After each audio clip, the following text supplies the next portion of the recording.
This is sensational. World class. 토트넘이 리그 3연승에 도전합니다. 부진했던 지난 시즌 토트넘의 리그 3연승은 명번이었습니다. 그들의 마지막 3연승 추억은 상당히 오래전으로 거슬러 올라갑니다. 467일 전인 2022년 5월 23일 노리치 시티와의 경기입니다. 익숙한 모습이 보이지 않으신가요?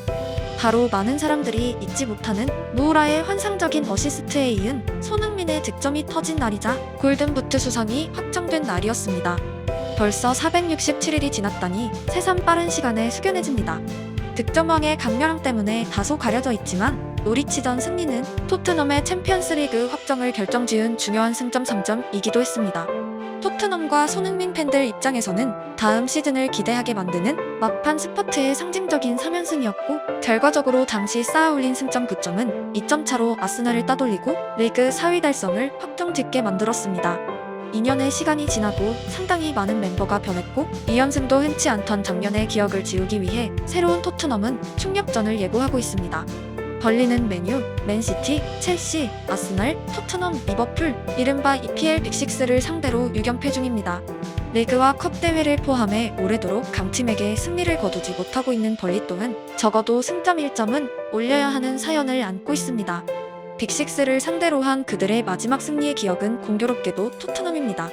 작년 2월 23일 펼쳐진 경기였고 장소는 오늘과 같은 벌리의 홈 터프 무어 경기장입니다. 또한 벌리는 올 시즌 2연패를 기록 중입니다. 즉 무승부의 결과가 아니면 토트넘의 3연승과 벌리의 3연패가 걸린 경기입니다. 오늘 벌리가 패배하면 그들은 518일 전인 2022년 4월 2일 이후 처음으로 3연패를 기록하게 됩니다. 당시의 상대팀은 빅6의 정점 맨시티였습니다. 손흥민 팬들 입장에서 벌리는 좋은 추억이 생생히 기억나는 팀입니다. 바로 손흥민의 현역 생활 1위 골이라 불려도 부족하지 않을 푸스카스상 득점입니다.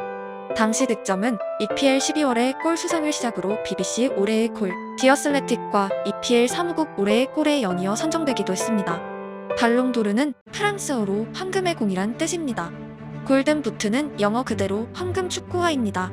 푸스카스상은 감독에게 주어지는 알렉스 퍼거슨 트로피처럼 축구계에 몇 안 되는 사람의 이름이 붙은 트로피입니다.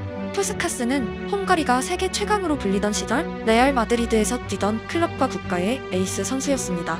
대한민국 대표팀이 역사상 처음으로 참전한 월드컵에서 만난 바로 그 헝가리의 푸스카스입니다.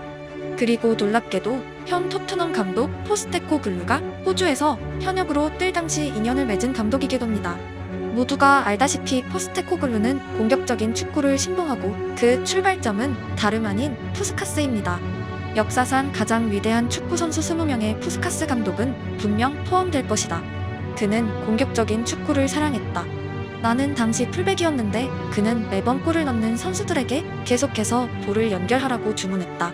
그것이 오히려 기뻤다. 올해의 골에 그의 이름이 명명된 것은 매우 적절하다. 우도지와 포로는 당시의 포스테코글루처럼 엄청나게 공격에 가담합니다.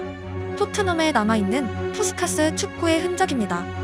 그가 기뻐한 은사의 이름이 붙은 상을 수상한 손흥민은 다시 한번 벌리의 골문을 노리고 있고 토트넘의 축구 또한 그 트로피 이름의 주인공으로부터 출발한 공격 축구입니다. 그리스에서 태어나 호주에서 자란 포스테코글루가 유럽 축구를 직접 경험할 수 있던 이유가 된 푸스카스. 작은 인연은 포스테코글루가 축구를 통해 유럽으로 귀환하게 만든 원동력 중 하나입니다. 그렇게 공격 축구를 배우고 요코하마에서 승승장구하며 셀틱에 부임한 포스테코글루는 승격팀을 9번 만났고 9전승을 기록했습니다. 9경기 31득점 7실점의 압도적인 결과는 말 그대로 승격팀 킬러입니다. 벌리는 승격팀이고 오늘 승리하면 그의 승격팀 연승 행진은 10으로 숫자가 바뀝니다. 2년 전 만약 벌리가 딱 1승만 더 거두었다면 그들은 17리즈 유나이티드를 득실차에서 누르고 강등되지 않았을 것입니다. 눈앞의 한 경기는 큰 의미가 없을지도 모르지만 시즌이 끝나고 돌이켜보면 다시는 오지 않을 소중한 승점 획득의 기회들입니다.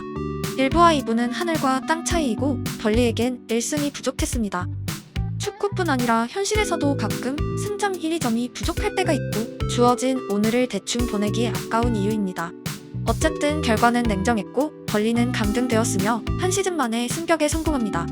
벌리 역사상 최고 금액 영입 선수는 볼프스부르크에서 1,750만 파운드에 영입한 바우 베호르스트입니다. 바로 작년의 기록입니다. 그들이 최근 성적에 얼마나 사력을 다하는지 알 수 있는 대목입니다. 토트넘은 2019년 은돈벨레를 영입하며 리옹에 지불한 6,500만 파운드가 최고 이적료 영입입니다. 4배의 금액 차이는 양 팀의 재정 규모를 알 수 있게 합니다. 오늘 경기는 벌리의 홈구장 터프무어에서 펼쳐지고 토트넘이 승리한다면 681일 만의 결과입니다. 지난 시즌 EPL에 없던 벌리와의 대결이라 당연히 토트넘 입장에서 오랜만에 터프무어 방문입니다. 양 팀은 창단 이후 123번째 맞대결이고 역대 전적은 52승 28무 42패로 토트넘이 우세합니다. 최근 양 팀의 위상 차이와 달리 전적에서 토트넘은 벌리를 월등히 앞서진 못하고 있습니다. 이유는 단순합니다. 토트넘의 일부 리그 우승은 1951년과 1961년 이외입니다. 벌리 또한 1921년과 1960년 두 차례 잉글랜드 챔피언에 올랐습니다.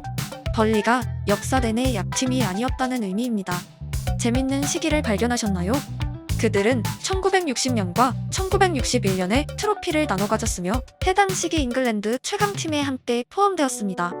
최근의 맨시티와 리버풀처럼 양팀의 맞대결은 리그 우승의 향방을 가르는 중요한 대진이었습니다.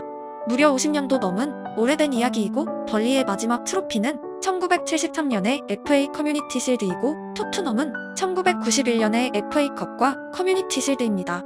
1960년의 경기였다면 리그의 우승을 가를 중요한 대진이었겠지만 긴 시간은 대결의 색깔을 다르게 만들었습니다. 하지만 유럽 축구가 재밌는 이유는 역사와 추억이 스며있기 때문입니다. 1960년 우승을 다투던 양팀의 경기. 스탠드에서 목 터져라 응원하던 초등학생 그 소년이 6, 70대로 자라나 오늘 벌리 경기장의 관중석에 자리하게 됩니다. 과거를 회상하고 미래를 기대하며 가끔 TV 중계를 통해 얼굴이 비춰지는 연세 있는 분들 대부분은 그렇게 우리에겐 문서로만 전해지는 경기의 기억이 생생하게 남아있습니다. 당연히 벌리의 우승, 토트넘의 우승을 기억하는 어르신들도 포함입니다. 과거와 현재가 조화된 스탠드, 바로 유럽 축구입니다. 이 영상을 보는 당신이 나이가 들고 먼 미래의 벌리 경기를 지켜보며 손흥민이 푸스카스 득점을 했던 그 클럽이라고 혼잣말을 할지도 모릅니다. 당신 옆에 젊은이는 손흥민 감독님 경기를 직접 본 적이 있다고요? 라고 되물어볼지도 모릅니다. 우리가 9세대를 이야기할 때 그 이야기가 마치 몇 세기는 지난 오래된 과거로 치부하기도 합니다. 하지만 시간은 너무도 빠르고 많은 사람들에게 과거는 바로 얼마 전의 현재였습니다. 왕년의 챔피언들이 오늘 다시 한번 만납니다. 오늘의 경기는 스쳐가는 한 경기이지만 미래의 당신에겐 어떤 기억으로 남을까요? 오늘이 쌓여 이뤄지는 것이 바로 인생입니다.